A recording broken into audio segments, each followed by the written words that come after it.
तो गाइस आज हम बात करेंगे हाई क्लास मानवा के नेक्स्ट चैप्टर के बारे में। पिछले चैप्टर में हमने देखा था वैंग डैम ने ज्यूंगजिन नाम के बंदे को फाइट में हरा दिया होता है, जो कि पीपैक हाई स्कूल का नंबर 7 का सबसे स्ट्रॉन्गेस्ट बंदा होता है। और अब वैंग डैम को हराना है नंबर 6 के बंदे को, और 6 नंबर वाले बंदे का नाम होता है चोई डोंगह्वान, और ये बंदा पैदाइशी एक मॉन्स्टर होता है। मैं ये बात क्यों बोल रहा हूँ ये जानने के लिए हम आज के चैप्टर की शुरुआत का सीन देखते हैं, जहाँ पे हमें दिखाया जाता है पार्क होडोंग नाम का एक बंदा। ऑब्वियसली ये भी पीपैक हाई स्कूल का होता है और इसका शरीर काफी ज्यादा बड़ा होता है। इसकी हाइट 188 सेंटीमीटर की होती है। ये बंदा भले ही ताकतवर होता है, लेकिन आपको बता दूं इसने हमारे मेन कैरेक्टर वैंग डैम से मार खाई है। बट नॉर्मल बंदों के लिए तो ये काफी ज्यादा ताकतवर होता है। अभी पार्क होडोंग कुछ लॉन्डो के सामने अपनी चौड़ दिखा रहा होता है। इतने में ही उसके कंधे में पीछे से एक बंदा हाथ रखता है और कहता है, तुझे क्या लगता है तू क्या कर रहा है? आजा तेरी थोड़ी थेरेपी कर दूं। इस बंदे को देख के होडोंग की भी फटके 4 हो चुकी होती है, क्योंकि ये बंदा होडोंग से भी ज्यादा लंबा और हट्टा कट्टा होता है। ऑब्वियसली ये और कोई नहीं बल्कि होता है चोई डोंगह्वान, यानी कि नंबर 6 का बंदा पीपैक हाई स्कूल का। तो खैर ये तो थी चोई डोंगह्वान की एक हल्की सी झलक, लेकिन प्रेजेंट मोमेंट में हम देखते हैं शीहोन ये सारी की सारी बातें वैंग डैम को बता रहा होता है चोई डोंगह्वान के बारे में। शीहोन बहुत ही इंटेंस तरीके से बोल रहा होता है, वो बहुत ज्यादा बड़ा है, पूरे के पूरे पीपैक हाई स्कूल में वो सबसे ज्यादा बड़ा है, लेकिन तुम्हें इतनी जल्दी हैरान नहीं होना चाहिए। उसकी और भी बातें हैं जिससे तुम हैरान हो सकते हो। कहा जाता है सिर्फ वो जब 10th क्लास में था तब उसे लोग हायर करते थे गुंडागर्दी करने के लिए। सच में वो बंदा बाकी बंदों से काफी ज्यादा खतरनाक है। लेकिन वैंग इसका मुंह किसी गुब्बारे की तरह नोच लेता है और कहता है, हरामखोर, क्या मैंने तुझे उसकी जन्म कहानी सुनाने के लिए कहा है? मुझे बस उसके बारे में जरूरी पॉइंट्स बता, मुझे बाकी चीजें नहीं जाननी है। वैंग क्या हुआ? लगता है ज्यूंगजिन से फाइट करने के बाद तुम बदल चुके हो।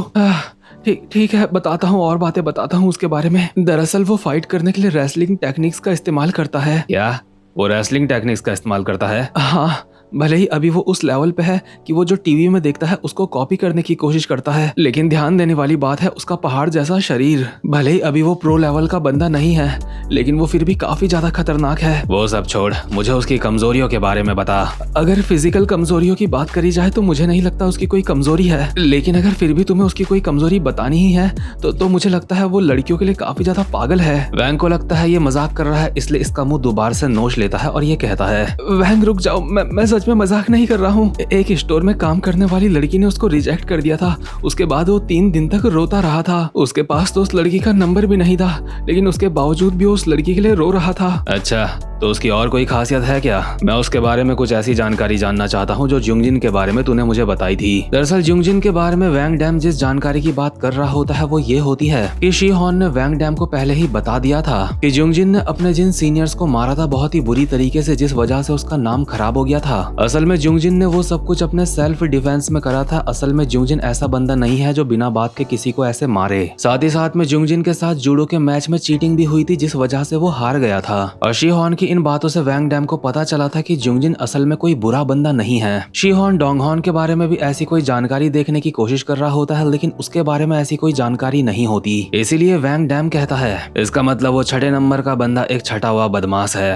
वैसे वैंग, अगर हम इस टॉपिक में बात कर ही रहे हैं तो मैं तुमसे जानना चाहता हूँ, मैंने ज्यूंगजिन के बारे में तुम्हें पहले ही सब कुछ उस वक्त बता दिया था, लेकिन उसके बावजूद भी तुम ज्यूंगजिन के सामने ऐसा क्यों दिखा रहे थे जैसे तुम उसके बारे में कुछ नहीं जानते? और लास्ट में तुमने ज्यूंगजिन की मदद भी करी कि वो वापस से दोबारा जूडो कर पाए। आखिर जो कुछ भी तुमने करा, मैं उस चीज का मतलब क्या समझूं? ज्यूंगजिन को अब सच में शायद ऐसा लगता होगा कि तुम एक बहुत अच्छे इंसान हो, तुम उसको समझते हो। क्या इसका मतलब यह है कि तुम एक बहुत ही अच्छे इंसान? लेकिन वैंग इसके दोनों गालों में थप्पड़ मार के इसको शांत करवा देता है और कहता है, वो सब छोड़, अब आ स्टोर चलते हैं। लेकिन शीहोन हैरान होकर अपने मन में कहता है, इसके बारे में मैं जितना जानने की कोशिश करता हूँ, जितना जानता हूँ, इसे समझना और ज्यादा मुश्किल हो जाता है। ये तो पक्की बात है, ये बाकी लोगों से काफी ज्यादा अलग है। मैं वैंग के बारे में कुछ खास समझ नहीं पा रहा हूँ। मैं सीधे सीधे वैंग के बारे में उससे पूछ भी नहीं सकता, क्योंकि उसको ये बात पसंद नहीं आएगी। सच में मुझे कभी कभी हैरानी होती है, आखिर वैंग ने इससे पहले कैसी जिंदगी जी होगी। और ऑब्वियसली जो शीहोन होता है अपनी डायरी में वैंग के बारे में भी लिख रहा होता है, क्योंकि इस पढ़ाकू लौंडे को हर किसी के रिकॉर्ड्स अपनी डायरी में रखना अच्छा लगता है। इसके अगले सीन में हम देखते हैं वैंग अपने घर पहुंच चुका होता है और चुपचाप से अपने बेड में लेट के कुछ सोच रहा होता है, लेकिन सोचते सोचते ना जाने उसे कब अपने पास्ट की याद आने लगती है।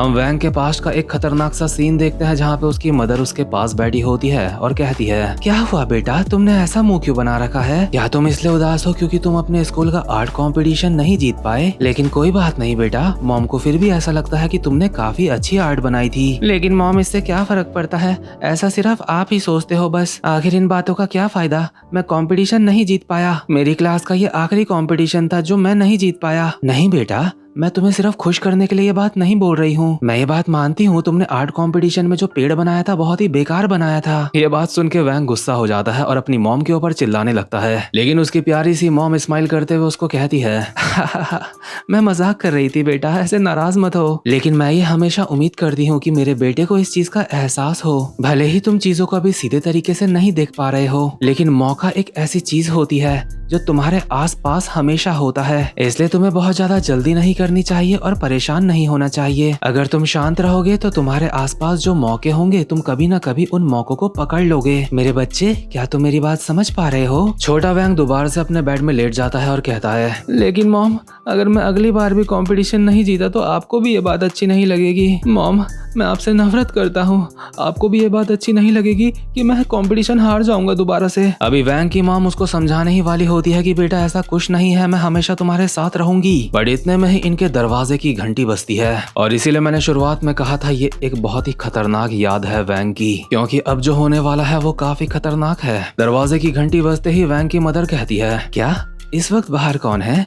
इस वक्त तो बाहर किसी को नहीं होना चाहिए। क्या बाहर पे असिस्टेंट चोई आए हैं? वैंग की मदर दरवाजे से बाहर जा रही होती है ये देखने के लिए कि बाहर कौन है। लेकिन इस टाइम पे इनके घर पे किसी के भी आने का सेंस बिल्कुल भी नहीं बनता और ये बात छोटे वैंग को भी अच्छी तरीके से पता है। इसलिए वैंग पीछे से अपनी मॉम को कहता है, मॉम, मुझे कुछ सही नहीं लग रहा है, प्लीज बाहर मत जाओ। एक सेकंड बेटा, मैं बस अभी वापस आई। लेकिन मॉम, नहीं। वैंग की मदर बाहर जा चुकी होती है और वैंग अपनी जगह से उठने की कोशिश कर रहा होता है, लेकिन ना जाने क्यों वैंग के पैर काम नहीं कर रहे होते। वैंग ने अपना पूरा दम लगा दिया होता है उठने के लिए, लेकिन वो उठ नहीं पाता। शायद ऐसा डर की वजह से हो सकता है या फिर उसके पैरों में कोई दिक्कत होगी, लेकिन ये चीज हमें बताई नहीं गई है कि दिक्कत क्या थी। बट वैंग चिल्ला चिल्ला के अपने मन में यही प्रे कर रहा होता है कि उसके पैर काम कर जाएं, लेकिन ऐसा नहीं होता, वो उठ नहीं पाता। वैंग कोशिश करते करते जमीन में गिर चुका होता है और हाँफ रहा होता है।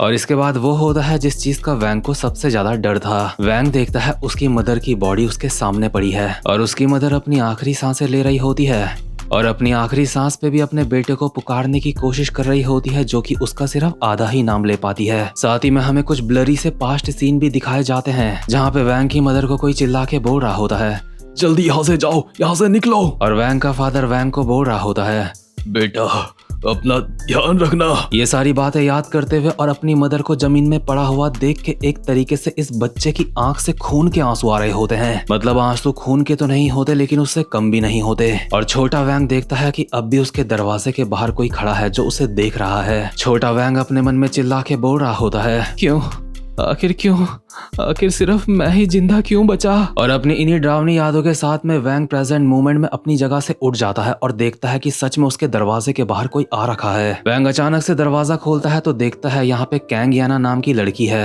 वैंग के पूरे शरीर से काफी पसीने छूट रहे होते हैं और वो हाँफ रहा होता है। इसलिए ये लड़की कहती है, हे, तुम्हें क्या हुआ?